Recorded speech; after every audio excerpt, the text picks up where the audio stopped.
Nah, Bapak Ibu sekalian yang saya hormati, saya ucapkan terima kasih kesempatan yang diberikan kepada kami untuk melaksanakan kegiatan perjuangan ini. Saya tidak akan membahas mengenai dana desa, karena kalau tidak salah tahun kemarin kita sudah membahas dana desa dan aturannya tidak masih. Kita lebih banyak membahas mengenai mungkin hal-hal yang terjadi di Bangka. Misalnya terkait dengan gejala sosial yang ada di Bangka. Misalnya ada apa? Itu Pak, nah itu. Nah, Sekarang atasnya banyak sosial itu orang bilang mau viral mau Nah, ya itu. justice. Bilang justice. Ini supaya semua kita sama-sama bisa mencermati kasus-kasus yang ada di Bangka. Kita banyak bicara mengenai misalnya terkait dengan konflik sosial misalnya. Ini kalau di lingkungan kita ini pasti peristiwa-peristiwa yang terjadi ya banyak bersifat antara orang dengan orang. Kita setiap harinya kita selalu berinteraksi dengan sesama manusia. Selama berinteraksi dengan kondisinya apa? Kadang-kadang ada persoalan-persoalan yang berhubungan ini yang banyak menjadi persoalan bagi kita sendiri. Ini di lingkungan kita ini kan biasanya tidak terlepas persoalan yang ada di lapangan itu terkait misalnya terkait dengan waktu, kemudian terkait dengan lingkungan sosial yang ada di sekitar kita. Misalnya apa? Terkait dengan yang ada di lingkungan kita ini, misalnya terkait maris, kemudian terkait dengan berita hoax, misalnya terkait dengan masalah pemberdayaan, masalah utang piutang, ini banyak terjadi di lingkungan kita. Ini saya berharap apa yang menjadi persoalan di lingkungan kita ini semuanya dapat kita selesaikan dengan baik. Peristiwa-peristiwa sosial itu apa saja di sana yang menyangkut masalah perdata. Mungkin masalah perdata itu apa aja? Misalnya kasus masalah antara warga dengan perorangan. Ini kita pernah melihat berita yang masalah tanah itu antara warga dengan perorangan. Pernah nggak terjadi misalnya ada jalan yang sering kita lewati terus tiba-tiba sama orang yang mungkin sebagai pemilik tanah itu ditembok orang lain nggak bisa lihat. Ini banyak terjadi di kita lihat itu kita antara warga dengan warga setempat, misalnya seperti itu. Tanahnya yang tadinya sering dilewati warga, kemudian ditembok, warga akhirnya merasa resah. Nah, ini potensi konflik di dalam masyarakat, potensi konflik sosial di dalam masyarakat. Warga yang biasanya lewat situ setiap hari, motor bisa lewat, mobil bisa lewat, karena ada kesalahpahaman antara pemilik tanah dengan warga yang lewat, tiba-tiba tanah itu ditembok. Yang bisa lewat cuma orang satu badan aja. Orang satu badan aja. Kita mau lewat lorong itu gantian. Motor nggak bisa masuk, nggak bisa keluar, mobil itu tidak bisa masuk, nggak bisa keluar. Ini yang banyak terjadi di pemerintahan yang baik. Ternyata apa? Dipicu masalah apa? Seperti itu. Dipicu masalah kesalahpahaman. Yang punya tanah merasa dipuji dan tidak pernah dilibatkan dalam kegiatan sosial, terus kemudian warganya juga jarang ngajak ngobrol, ngajak selalu. Nah ini bibit-bibit konflik seperti ini yang harus kita hindari. Bibit-bibit konflik seperti ini yang harus kita hindari. Jangan sampai kemudian menimbulkan kerugian bagi kedua belah pihak.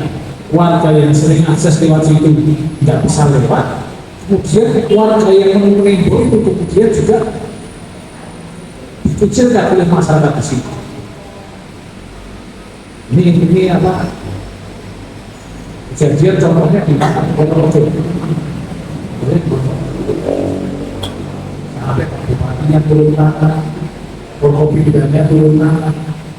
Penyelesaian persoalannya akhirnya ya sudah sampai hari ini masih ada upaya dicarikan solusinya karena sudah terlanjur juga itu. Saya sendiri juga nggak tahu bagaimana seperti apa. Tapi potensi konflik itu sebisa mungkin kita jangan sampai hal-hal yang awalnya kecil kemudian semakin membesar. Terus potensi antara keluarga dengan keluarga. Jadi saya sudah ngasih contoh.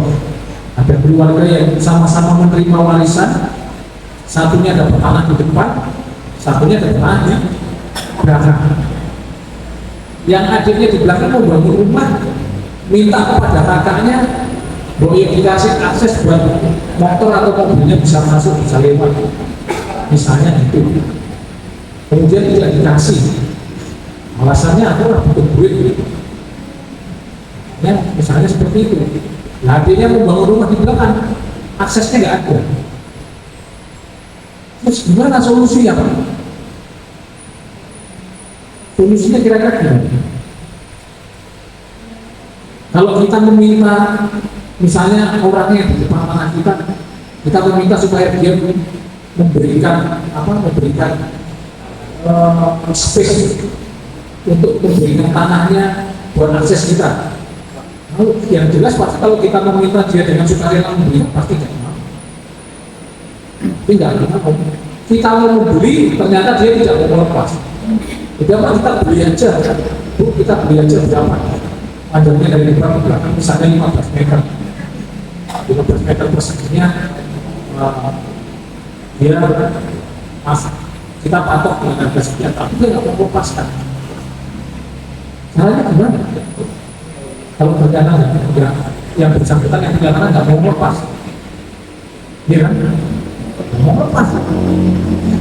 Sedangkan kita sangat membutuhkan akses tersebut. Ya, bikin juga. Jadi itu solusi terbaik bikin Skype. Ini juga.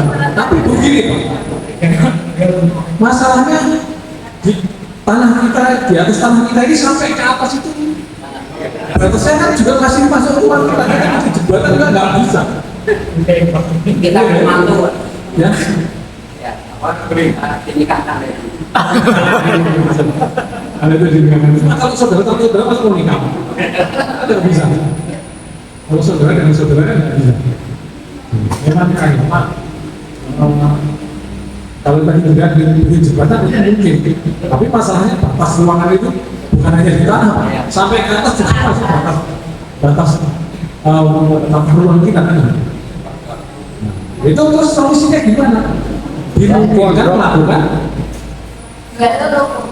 Ya. Nggak ada sampai juga ke yang bukan. Tanahnya. Iya. Ya, kalau dia mau menjual, sedangkan dia mau bikin rumah. Itu aja di udara, kan? Ya, itu biasanya begini. Biasanya serang itu strategi orang yang mau dapat tanah dari harga murah. Semuanya Anda mau menjual, kalau kok ini jauh-jauh tapi harganya sekian. Itu salah yang bagi warisan. Ya. Kitabnya baginya salah. Nah itu salah dari yang bikin warisan ya? Yang bagi Itu bisa jadi begitu. Bisa jadi begitu. Nah itu Ada yang jenengan bilang misalnya apa dijual ke tanah. Biasanya orang tuh kalau dapat tanah luas seperti itu, strateginya nggak dikasih akses, tidak dikasih akses untuk tanah yang dijual. Tapi kalau kamu mau menjual ya dengan harga sekian, ya. Dijual salah, ya kan? Nggak dijual juga, ya susah. Itu. Nah, itu biasanya kalau orang itu mau dapatkan tanah luas seperti itu, beli tanah di depannya aksesnya begitu. Nah, kalau kamu mau lepas dengan harga murah saya beli. Gitu. Nah, tadi kita kembali lagi solusinya gimana Pak? Kita lihat di pasal 667 KUH Perdagangan. Kita lihat di pasal 667 KUH Perdagangan. Ada itu ya pasalnya. Ya, pasal 667 kita undang-undang perdagangan. Kita dimungkinkan melakukan gugatan dengan memberikan penggantian dari tanah yang kita mohonkan tadi. Kalau orangnya nggak mau lepas, kita boleh ngajukan gugatan terhadap tanah tersebut untuk diberikan akses. Bisa dimudahkan. Ya, itu tujuan gugatan. Kalau misalnya kita nggak mau lepas kan, itu boleh kita ajukan gugatan. Iya, karena apa? Ini untuk masyarakat, untuk masyarakat. Seperti itu. Ini jadi konflik seperti ini yang harus di. Salahnya kita nggak tahu password jadi. Kalau Pak Sama tadi juga tahu tapi diam saja. Begini ya Pak. Iya. Jadi kalau misalnya ada kita menemukan situasi seperti itu, boleh kita ajukan gugatan. Kita dasarnya pasal 6 juga kalau yang bersangkutan tidak mau melepaskan, kita buka, tapi syaratnya kita memberikan penggantian terhadap tanah yang kita mohonkan tadi.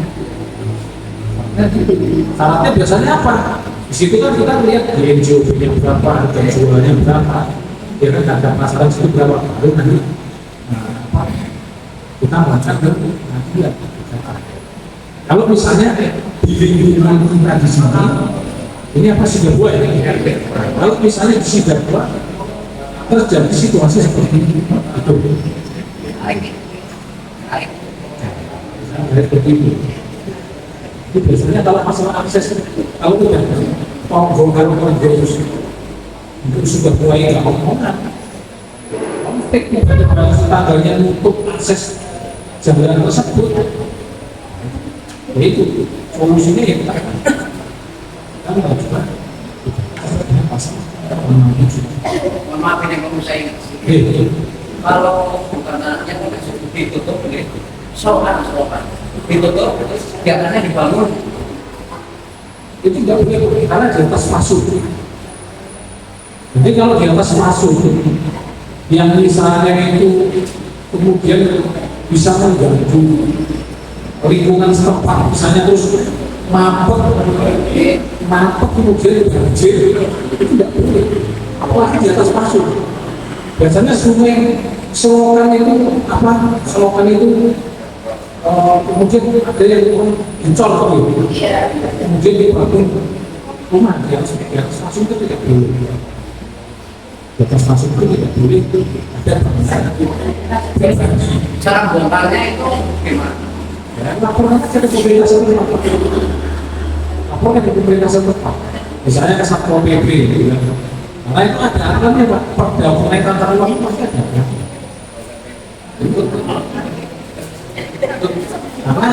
Karena penegakan hukum suatu tata ruang wilayah itu kan ada aturannya melalui gitu. Nah, silakan laporkan ke Satpol PP misalnya ada pembangunan yang kemudian masuk pemerintah daerah setempat. Laporkan pemerintah daerah setempat.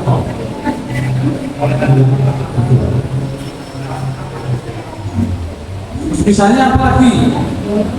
Biasanya yang terjadi di masyarakat misalnya. Ini Pak, pakai ini, pakai ya. Dipepetkan ke ini, sehingga nggak ada ini ya, nggak ada ini. Itu Ya, sebenarnya itu masuk di atas langsung juga. Kalau kemudian dia misalnya batas harusnya batas bangunannya dia hanya sampai ke pondasi. Kemudian dia karena mobilnya terlalu panjang, pagarnya dibikin luar, dibikin permanen lagi. Ini sudah tidak boleh mengganggu akses lalu lintas masyarakat seperti itu, mengganggu masuk. Kalau misalnya pas kondisinya mobilnya tidak di dalam, kemudian pas mobilnya keluar, pagarnya masih bisa masuk ke dalam, itu mungkin masih bisa diterima oleh masyarakat. Tapi kalau bangunan ini permanen, itu sudah tidak boleh. Itu sudah melanggar perda tentang tata ruang dan namanya langsung yang punya masyarakat tidak boleh bikin bangunan permanen. Itu melanggar peraturan daerah. Satu lagi. Ya, Ini batasan tetangga. Ini belum bangun. Ini bangun terus langsung fondasi pas banget ini batas itu. Walaupun di atasnya itu nggak pakai ini, nggak pakai karena atapnya itu nggak ada ini lah. Jadi sehingga ini kan yang di sini mau bangun kan artinya kan harus ada spelnya begitu loh. Spel main kita yang konvensional dan sebagainya. Jadi di mana ini?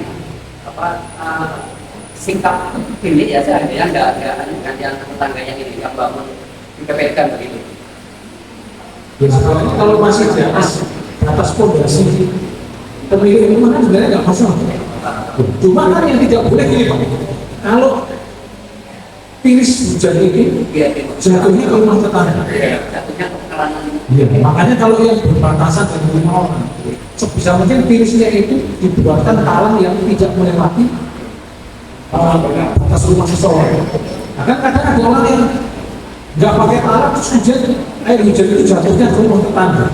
Kemudian rumah tetangga yang mengalami kebocoran. Ini tidak boleh. Iya, ya ini namanya dengan tetangga itu, karena orang Jawa itu ada proseduronya kan gitu. Kita sama tetangga itu harus berprosedur, harus ada paten, harus ada buktiannya sama tetangga. Nah, kalau udah tahu batas kita sampai di sini, ya pilih hujannya jangan sampai jatuh ke rumah tetangga. Kita bikin pawang sendiri, kita alirkan ke rumah kita sendiri, buangan air rumah kita. Kalau sampai ke titik jatuh ke orang ya. Kalau itu kemudian menimbulkan kerusakan bagi orang, repot. Akhirnya tetangga sama tetangga berantem. Kalau udah berantem, ya nanti terjadinya 351. Kalau keluarga sama keluarga lainnya keroyokan 170. Udah tidak ada lagi gitu. Kan gitu. Terus masalah dengan apalagi misalnya di lingkungan yang berpotensi konflik misalnya. Ada misalnya seorang biduan atau yang tinggal di situ, sebenarnya tidak ada yang salah dengan profesi ini. Tapi kemudian misalnya ada perempuan yang masih bijak, ada laki-laki yang mungkin tinggal di situ, misalnya seperti itu. Nah, kita mau begitu yang bersangkutan bersekusi. Makanya pernah kejadian yang waktu seorang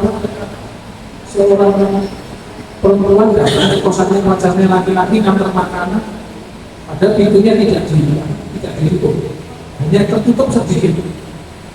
Kemudian warga di sekitar karena merasa resah, digebuk sampai kalau nggak salah dipersekusi, dipukulin, justru lima-limanya jadi tersangka. Terus dulu pernah ada di mana kalau Sumatera yang seorang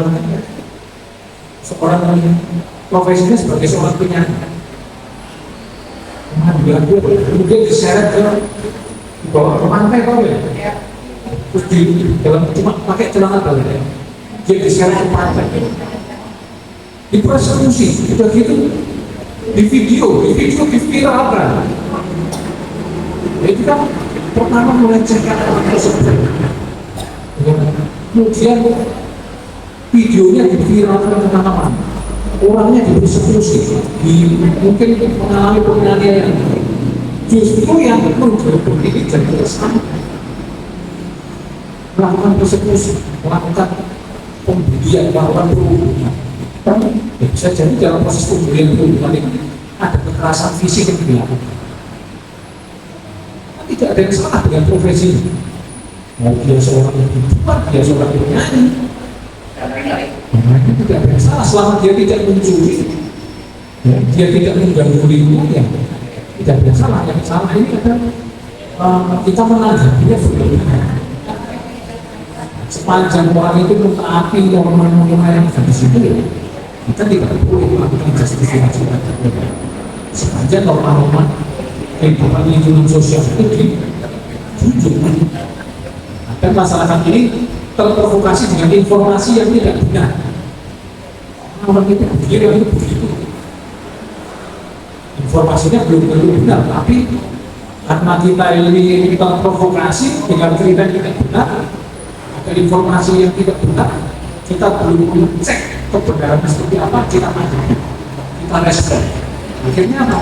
Melakukan perundungan, persekusi, ada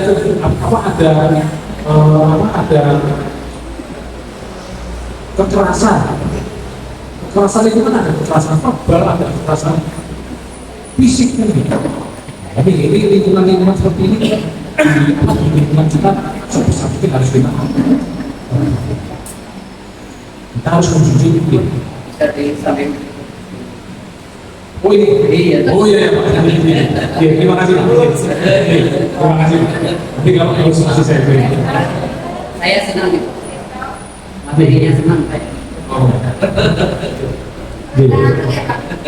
Terus misalnya apa lagi? Misalnya yang banyak terjadi di lingkungan kita ini. Kasus-kasus apa misalnya?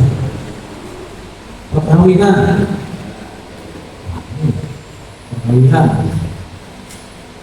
Kalau di mana di tempat kita itu namanya, misalnya kalau selingkuhan, perkawinan, yang benar apa? Perkawinan, ya, betul. Karena kan undang-undang kita kan menyebutkan apa? Undang perkawinan. Kawin adalah Ya. Kawin itu kata dasarnya dari awin. Jadi sebenarnya kawin itu bukan bahasa Sami. Kawin itu dari bahasa Sanskerta. Artinya awin, menyatukan lagi. Awin itu artinya menyatukan atau membuat keluarga dengan orang lain. Nah itu. Nah cuma kadang kita ini ya apa ya, membiasakan kata kawin itu, kalau kawin itu stigmanya selalu kawin, ya kan? Orang mikir ngumpul di rumah kawin. Ada kawin itu, kalau sebuah lembaga perkawinan itu kan lembaga yang terbentuk antara ayah ibu, anak-anak itu, lembaga perkawinan. Hanya disebutkan undang-undang perkawinan, bukan undang-undang pernikahan. Bukan undang-undang. jadi itu untuk nikah dikasih buku kawin begitu. Harusnya ditulis buku perkawinan. Kan kita kalau pemahaman kita antara perkawinan dengan kawin itu ada berbeda. Orangnya berbeda balik. Cuma ya mungkin ada pertimbangan dan pemahaman lain antara perkawinan dan pernikahan. Tapi yang jelas kawin itu bukan bahasa Sami. Mulanya kawin atau nikah.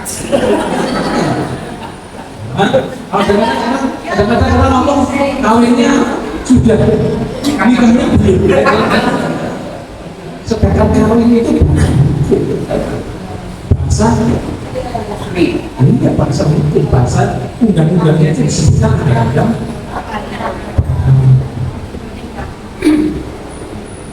Anda jangan kemudian kita begitu ngomong, terus kawin itu. Terus yang ada di pikiran kita itu pikiran salah. Itu sebenarnya cuma Banyumas saja. Gak beda Pak ya. Sudah bawa apa ya? Berapa dari pemikiran kita kan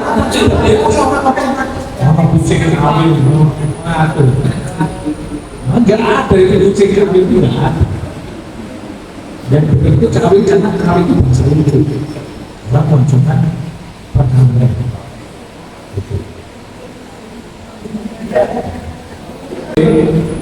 ada yang mau tanya silakan. Ada lagi. Biasanya permasalahan di makanan. Saya Pak, terkait contoh yang tadi dengan pekarangan ngarep bertuntut pekarangan yang di belakang. Nah setelah ada keputusan pengadilan, itu status kepemilikan dari tanah yang dimohonkan itu menjadi fasilitas umum apa? Takutnya bisa menang memburi kok tembok dulu ya malah kerugian bagi yang di depan kan. Itu maunya status kepemilikan dari tanah yang sekitar untuk jalan itu kepemilikannya gimana Pak? Itu bisa menjadi kan untuk akses, bukan hanya kita saja yang lewat misalnya, ada orang lain juga yang lewat. Berarti secara otomatis masuk patuh. Iya menjadi fasilitas itu. Gitu. Pak, yang masalah ini coba yang jalan ke sana dari EBK. Ya ini ada sedikit permasalahan terkait adanya dari yang seperti dicontohkan punya tanah dan rumah di belakang. Tapi beliau sudah pernah membeli dari tanah depan kurang lebih setengah meter, tapi sepanjang tanah depan. Itu memang peruntungannya buat akses beliau masuk. Tapi sekarang karena yaitu orang kurang juga tetangga. Makanya setelah batas rumah itu mereka bikin tembok. Ya secara kepemilikan memang kepemilikan beliau. Tapi untuk ada keluh kesah terkait yang tanah yang di belakang, apa itu bisa diajukan gugatan ada? Dia udah beli tanah itu setengah meter untuk akses ke belakang jalan. Terus sekarang ditutup, tapi hanya batas yang ke belakangnya itu nggak ada akses, hanya sampai batas rumahnya.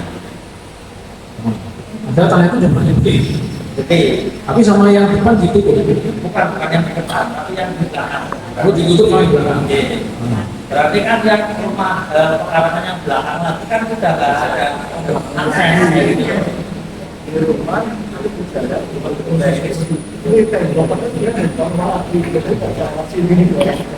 Oh gitu. Jadi kan sebenarnya dia memohonkan itu kan untuk akses jalan kan. Jalan itu kan juga dilalui masyarakat lainnya. Ya makanya kan sebenarnya itu kan untuk kepentingan umum juga. Sebenarnya kan nggak boleh dia tutup. Dan di awal mula kan memang untuk akses yang umum, karena ketidakharmonisan bisa dengan tetangga. Nah ini yang membeli tanah ini siapa? Yang untuk itu jadi kalau saya gambarkan ini yang di depan. Ini kesepakatan antara yang punya tanah di depan sama yang di belakang. Enggak, hanya ini yang pekarangan yang di depan, ini yang di belakang. Ya.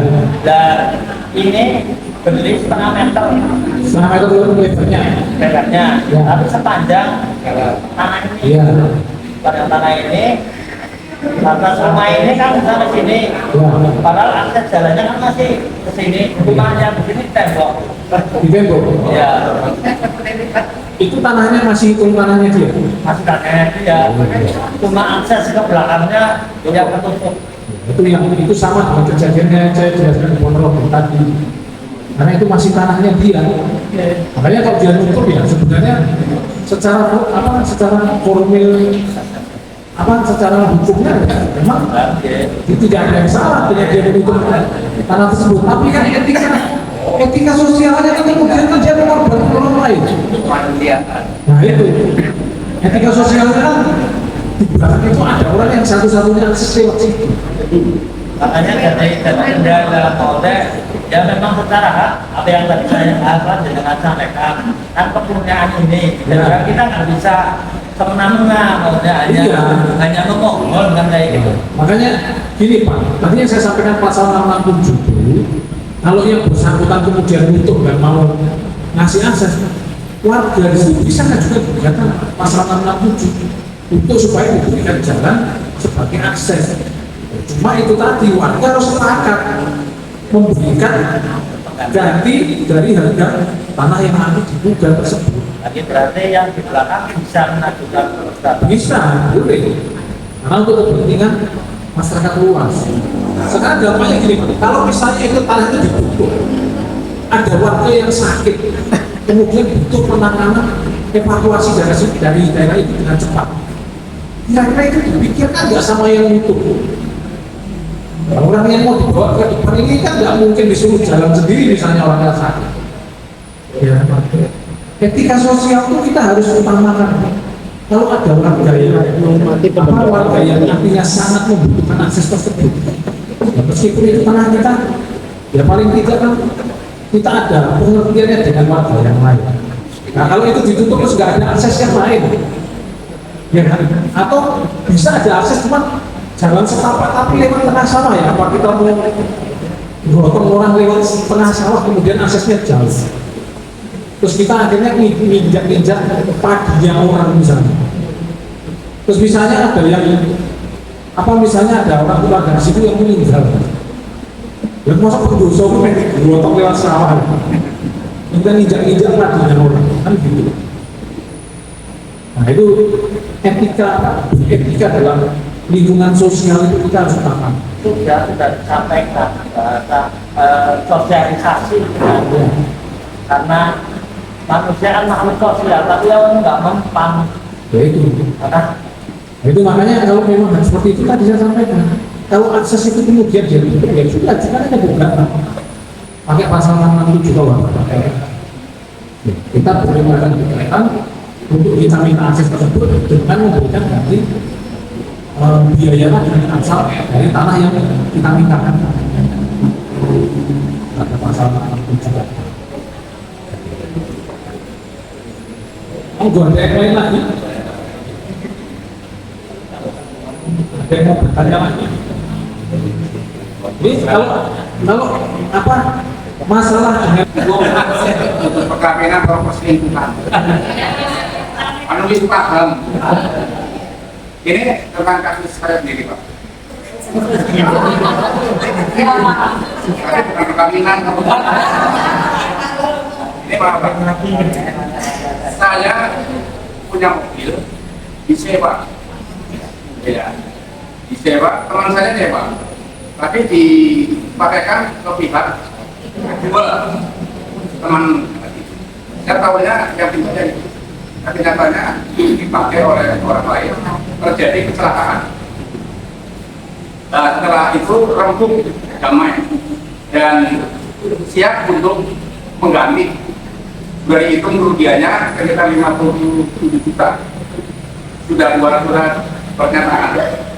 Pihak pertama, pihak kedua, dan yang ketiga itu yang pihak ketiga. Setelah dari perjanjian, oke, tanda tangan, bermaterai, dan siap bertanggung jawab atau mengganti, kayak gitu. Tapi ditagih dia nanti lah belum ada. Sampai seolah-olah ada teman saya mau sikat kayak gitu kan. Ada sikat mau dari masjid. Jadi sampai sekarang ini terus orang yang pakai itu yang bertanggung jawab itu melarikan sudah kemana? HP sudah ganti. Nah, saya tetap menuntut kepada yang tinggal kayak gitu. Tapi nyatanya yang mau itu langsung ngangguk. Dia mari kaya, oke nomor ini kono, kayak gitu. Nah sampai sekarang ini belum selesai. Orang ditagih dia menambah, ditagih orang dibayar, biaya operasional lagi dia banyak, ya gitu. Nah ini kasusnya seperti apa ini? Dari perdata apa Kalau sana kepengen dibikinnya kan apa? Nggak harus bikin mau bikin kok apa? Udah bingung, luntur ini. Nah maka dari itu saya tetap saya biarkan karena sekarang itu belum selesai. Itu gimana? Ya, terima kasih. Jadi sebenarnya nanti kerugian itu harus konkret Pak. Misalnya Anda sudah menanyakan ke bengkel, bengkelnya sekian, harga sekian, Anda sudah harus konkret. Jangan kemudian hanya estimasi saja. Sudah konkret ya? Iya, Sudah saya tanyakan ke bengkel atau ya. Misalnya gini, kerugiannya sudah harus konkret. Kalau belum konkret ya susah. sudah konkret dan sudah terang semua, tinggal cara perdamaian, tinggal nagih-nagih. Ya, itu Nagih-nagih ya hanya kabar kok turun lagi? Ya, seminggu lagi kan lagi turun dua ya. Kapan-kapan ya sampai dua. Mereka langsung bubarkan saja. ini bukan aja. Itu aja. Ini bukan. Karena kalau ada melakukan upaya penagihan itu ya dulu di semuanya terus hanya janji-janji saja. Terus yang pinjam yang sekarang ditanya KTP-nya juga tidak punya KTP. Terus yang sekarang sudah bilang yang itu yang pinjam. Cuma yang tinggal yang satu orang ini yang pinjam yang pertama ya. yang pertama yang hilang ini kan pakai Yang pakai yang sudah tidak tahu kabarnya. dia dan kabarnya mati atau apa. Dan sudah ada misalnya mengajukan gugatan terhadap yang pertama dan yang kedua. Nanti di dalam faktanya ternyata yang kedua ini jelas ya nanti itu menjadi pertimbangan hakim. Apakah akan bebannya itu akan kepada yang pertama saja atau yang kedua juga? Sebenarnya kan pertanggungjawaban pertama kalinya ada sama yang pinjam. Ini sudah ada. Itu ya. Ya, terima kasih Pak. Ada yang mau bertanya lagi? Silakan. Saya bertanya. Masalah kita. Ini sebagai contoh untuk keluarga ini keluarga dan istri. Tadi bangun juga punya tanah, apa rumah. Jadi tanah itu tanah dari keluarga istri. Kemudian beberapa tahun kemudian sang istri meninggal. Ini yang suami seandainya minta ini kalau secara hukum ini bagaimana sampai tetap? Kalau sesuai Islam, istri yang namanya menjadi anak dia tidak beratas kalau begini atas itu. Jadi kan itu menjadi haknya ahli waris. Anak ada anaknya, belum punya anak, oh belum. Ya itu ini apa menjadi haknya nanti suami boleh saja. Apa misalnya harta gorengan kan nggak rumah itu. Kalau misalnya dari harta, misalnya dari keluarganya istri. Kalau keluarganya istri pemilas saja, tapi keluarganya istri menuntut harta juga kita harus memberikan juga. Karena kan itu bukan dari istri, bisa jadi itu dari tanggungannya istri. Diberikan oleh orang tua istri. Tapi kalau karena apa? Itu kan hartanya harta hibah.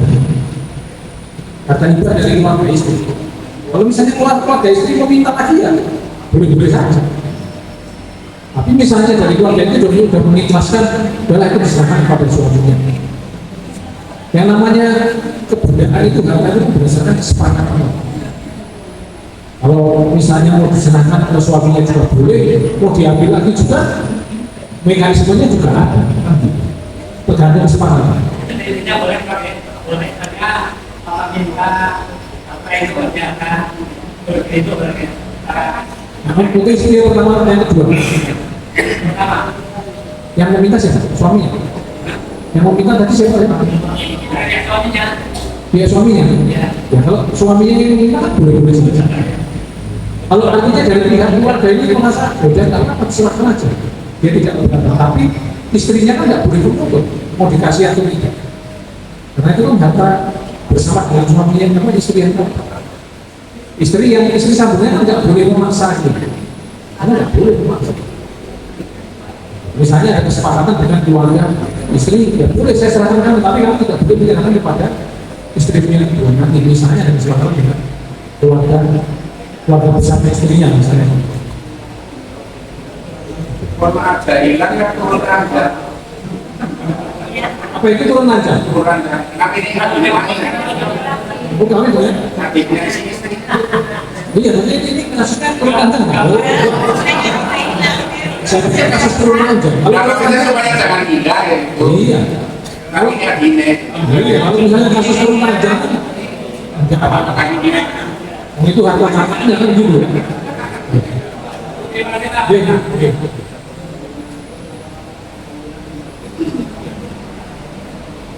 Jangan hanya begitu sekarang. Makanya kan ini 5 bersaudara. Yang terakhir itu meninggalkan Bapak Kamsan. Yang pokok itu meninggal itu kan diwariskan ke istrinya Mbak Mei. Terus istrinya juga meninggal. Dan punya anak, tapi anak itu bukan anak-anak. Apakah anak ini bisa mendapatkan hak waris itu atau seperti itu? Ya, sebenarnya enggak, ini kan kita bersaudara. Ini kan sudah bagi waris. Dan yang ini itu meninggal punya istri, tapi istrinya juga meninggal, tapi belum punya anak. Dan ini hanya anak Nah, apakah anak yang dari yang mutu itu bisa mendapatkan hak waris atau tidak? Anak itu bukan, anak angkat itu bukan ahli waris. Bukan. Jadi kalau nggak dapat anak angkat itu berlaku wasiat wajib. Maksimal sepertiga dari kekayaan orang tuanya. Itu pun kalau keluarganya, tapi itu kembali ke hartanya harus dibagi dulu ke keluarga yang tadi. Nah, kalau lagi mau ngasih, Warisannya ini dibagi ke hari keempat. iya, kenapa lagi mau ngasih lagi? Tambah 6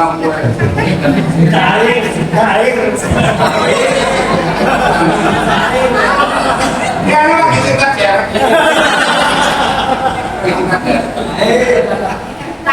Tapi seperti dulu jadi apa? Saya hanya menyampaikan acara kita Masuk ke akal. Ini harus mengerti statusnya angkat ke depan. Kalau dia angkat, nanti berlakunya wajib maksimal sepertiga. Maksimal sepertiga dari kekayaan orang tuanya. Tapi kalau waris saya itu dari orang tuanya yang ini kan harus kembali ke ahli waris yang seperti. Ya. Kalau nanti mau dikasih, nanti yang ahli waris tahu dong ya.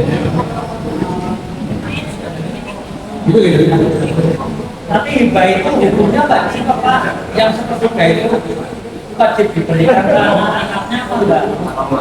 Kalau di dalam kompilasi hukum Islam ada haknya. Semaksimal seperti itu. Bisa kurang dari itu. Bisa kurang dari itu. Maksimal kan itu? Ya maksimal. Jadi, tidak harus seperti itu. Kalau terhadap anak angkat berlaku wasiat wajib. Kalau ada wasiat. Kalau ada wasiat bahwa nanti kalau memang tanah itu untuk Semua Boleh kalau ada wasiat. Tapi kan harus diuji lagi wasiat itu benar apa enggak. Ada saksinya atau tidak.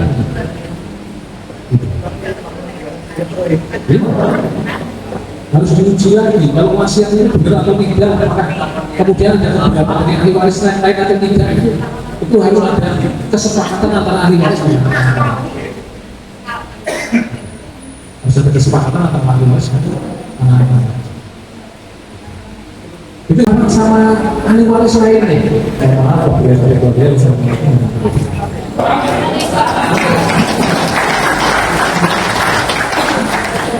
Terima kasih kepada Kejaksaan Negeri Banyumas yang telah memberikan penyampaian akhirnya, mudah-mudahan bermanfaat buat kita semuanya.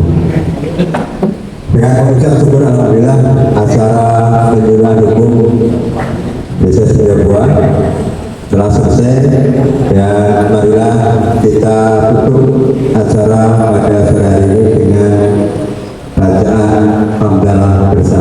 Alhamdulillahirobbilalamin. Sebelum itu mohon maaf kepada tamu atau peserta, mohon untuk tidak meninggalkan terlebih dahulu. Wabillahi Assalamualaikum warahmatullahi wabarakatuh. Pak Bangor,